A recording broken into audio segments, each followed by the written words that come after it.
life in a way where you're literally far away, you kind of just have a routine, you're showing up, you're not able to impact your life and get the things that you want to get in the speed that you want to get it, with the efficiency that you want to get it, with the enjoyment that you want to have, because you're a spectator. What's up, cool kids? You're tuned in to another episode of the Power in Prose podcast. There have been moments, months in this year where I felt floored by God, where I really was like, oh, this news, this email, this moment has got me on my butt. Like, I'm sitting fully down, like I'm on the bench. I can't play right now because I'm overwhelmed, I'm anxious, I am confused, I don't understand what's going on, and I feel like I don't have enough time to do what I need to do to get what I want to get. If I look at life as a basketball game, right? God invites you to the game of your life with your birth because he knew that you were going to be born before you was born.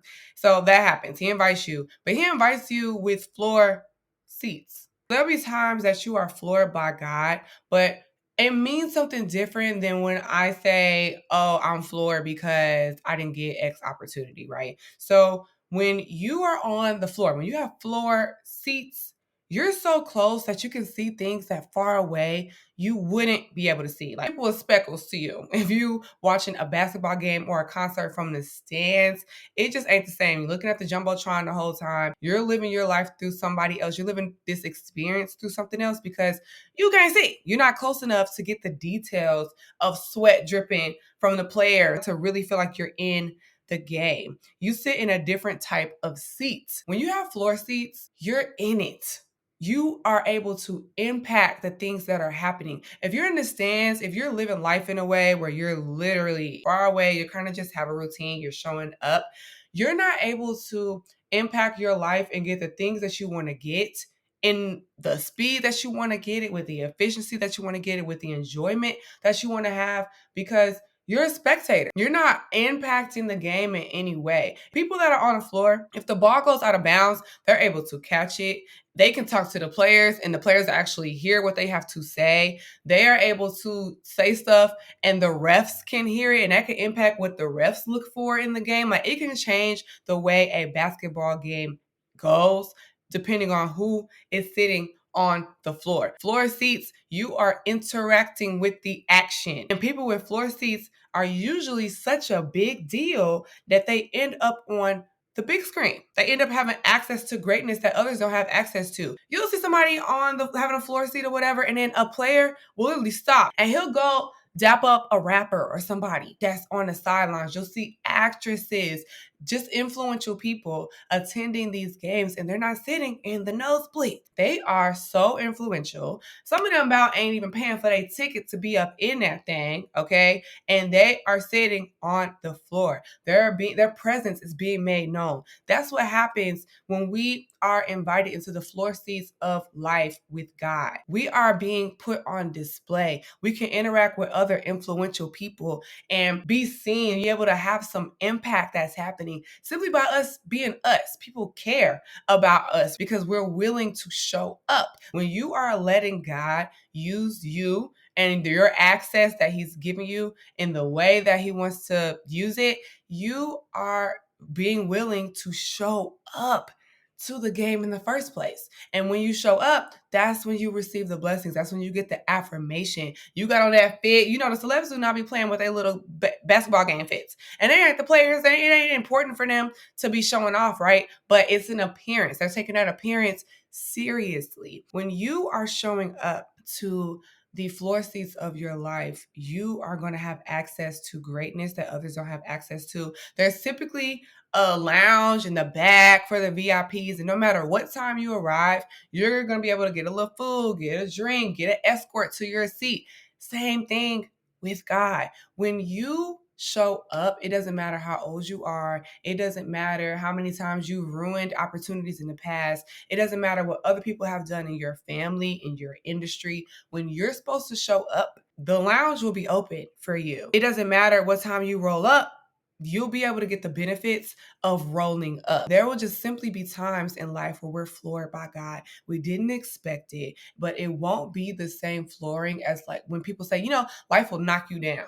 If you knock down, you on the floor. Like you sitting below sea level and you're not feeling it. There is something that has happened that doesn't make you feel on top of the world. There's something that seems to be holding you back from making progress. But when you are floored by God, every opportunity is the opportunity. It's leading you somewhere. When you're floored, you're taking in a different aspect of the game. You're having a different level of impact. You're having different conversations. You're being highlighted in a different way. And that can only happen with the proximity that you have when you are floored. When you're high up, there's just certain things that happen in the stands that they just ain't the same experience. When you're floored by God, you're aware of his presence. You're aware of his power. He gives you breakthrough that you weren't expecting. You meet that person that feels like you've known them for a lifetime and y'all have known each other 3 weeks. You get the money that you needed. You get accepted into the program.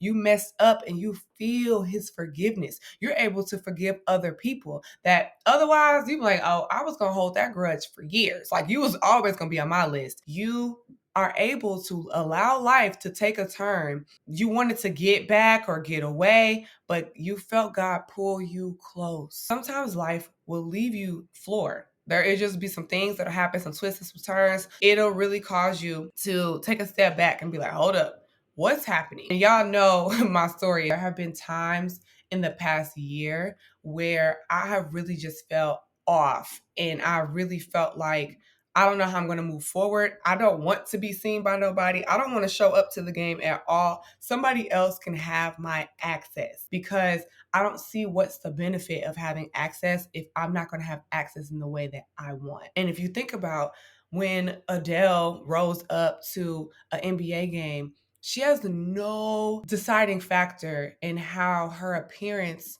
is going to be used or seen, appreciated by other people. We could like her outfit, we could not. There's one meme that goes around of Adele from her showing up to a game. She didn't go to the game being like, I'm gonna be a meme by the time I leave, right? That's something that the people had taken on themselves. And so as I have been going through my self-employment journey, as I've been putting myself out there, as I've continued to make content and podcast episodes, I was like, yo, I kind of don't want to do this no more because I'm not sure, God, what you're doing.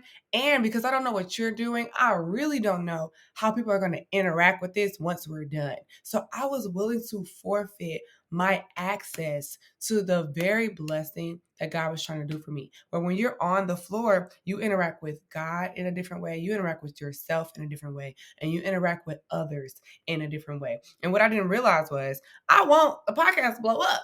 Okay. I want my content to help people. I want to serve people. I want people to feel like you was down and out in one season, but your voice really does matter. Okay, these people didn't respond to your message well, or this thing didn't happen well. Try again. Use these tactics, take these tools, and you'll be able to impact more people than you could realize. You'll be able to change that situation simply by you using your mouth. I didn't want to back down and not be able to serve the people, but I didn't see how what was happening because I felt floored was going to help people. When I got the understanding and the realization that I was floored by God, I realized that that's the best person that you could be floored by. That's the best VIP access that you could have because God takes everything, the good, the bad, the being seen, the not being seen and being isolated. Any scenario that you can fathom, he takes it all, he weaves it together, and it is the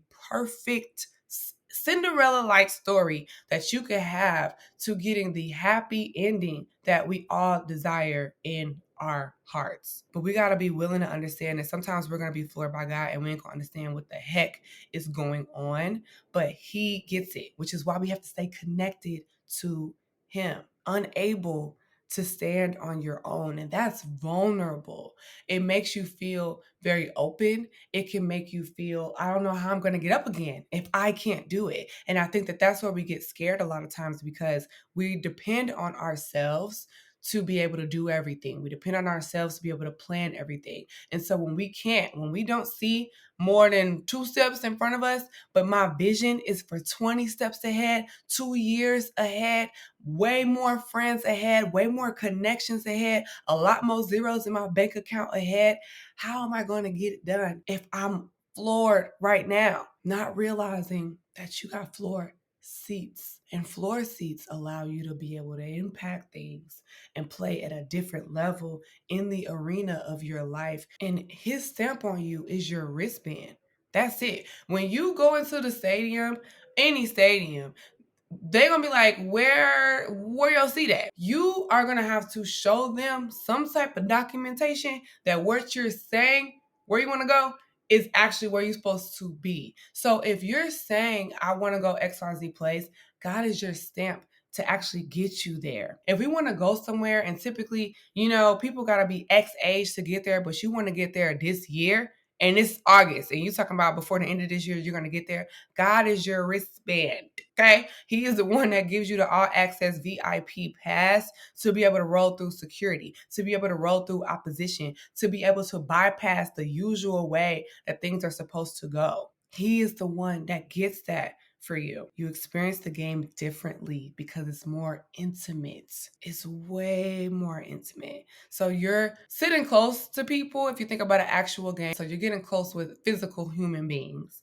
You also are being uplifted in your identity. Your name comes across that screen. When they put celebrities and influential people on that Jumbotron, they put their name. They might shout out the recent movie that they're in, that they're marketing right now, their latest album that they just dropped, right? And so if you are floored by God, he's trying to elevate something about you. Have you believe something about you? Have other people know something about you? That's intimate. And there are some things that you're not going to learn simply by being a person in the nosebleeds. You're going to have to go to the front and be on that Jumbotron, have the visibility, have that label attached to you. And sometimes we be running from labels. We don't want to attach ourselves to labels.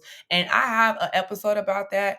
Some labels are not good. The episode's called Luxury Labels. Some labels are not good. Some labels will distract us. Some labels will have us not be humble. Some labels will have us stop praying to God because we are depending too much on ourselves. Some labels we got in childhood, and they are just not the truth about who God says that we are. So not all labels are good. However, there are some labels that God wants to pull out. There are some things that, when you were 20, he couldn't label you that because you weren't that yet. But now he's like, yeah, that's you. And he's so excited about that. But you still thinking about 20-year-old you.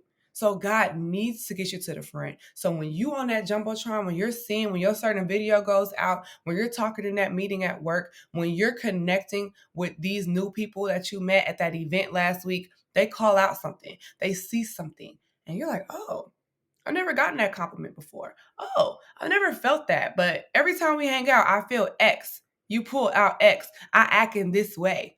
And it's because you got a new label. He showed you something. But they ain't putting the people in the nosebleeds on the Jumbotron.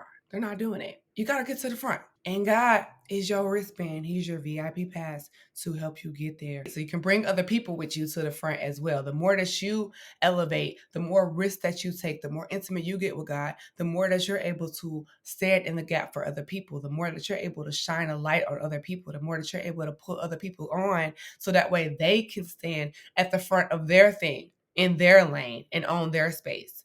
So there'll be times where people will go to a game, they'll bring their kid, and a celeb or one of the players will have won the game, they're feeling good, they've hit a new stat, broken a record, whatever.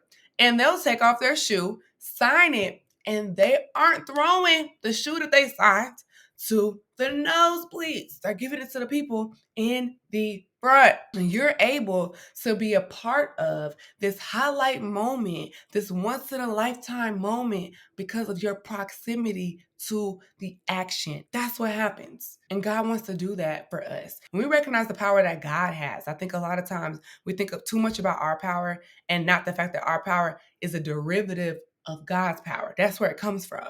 When we recognize that, then we're able to be like, all right, well, if this is where my power wants to take me, that's where I get my power from. So I guess this is where we're going. And when you do that, you're able to be a part of something great And now people calling you great because of what you did. So the power tool for today is to take the floor, the easy way out, the cop out, the thing that everybody else do is find a spot and they just try to own section 318.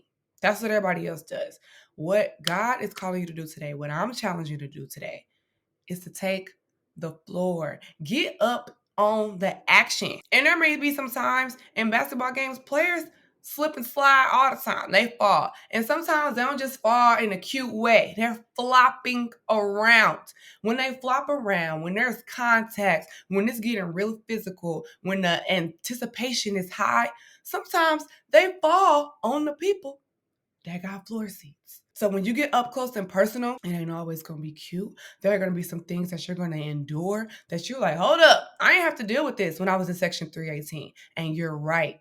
But you also are getting access. You also are interacting with greatness. You also are being exalted in a way that you can't do when you take your place in the back. Take the floor. Now is the time. There's so much time left in this year for you to be able to see God do things that otherwise you wouldn't have been able to see him do. And other people be like, nah, how you pull that off? How you do that? Because you was not on track for that. And you will be able to say, I was on the floor. It was time. It was time for me to shake things up. And that shake up will get you the very thing that you're hoping for. I love you guys. I hope that this was helpful. As always, you can connect with the kid on all the platforms. Be sure that you hit me up on Instagram at Power and Prose Podcast. You can also follow me on TikTok at Zest of Des. If you have been plugged in for a while, you like what's going on, and you need a bit more of a confidence boost throughout your week, be sure that you sign up for the Prose and Praise Pages newsletter. It's my weekly newsletter where I share all things and a little bit of devotionals and whatever to help you own your power each and every week. I love y'all. Remember to profess your power, and there's power in prose.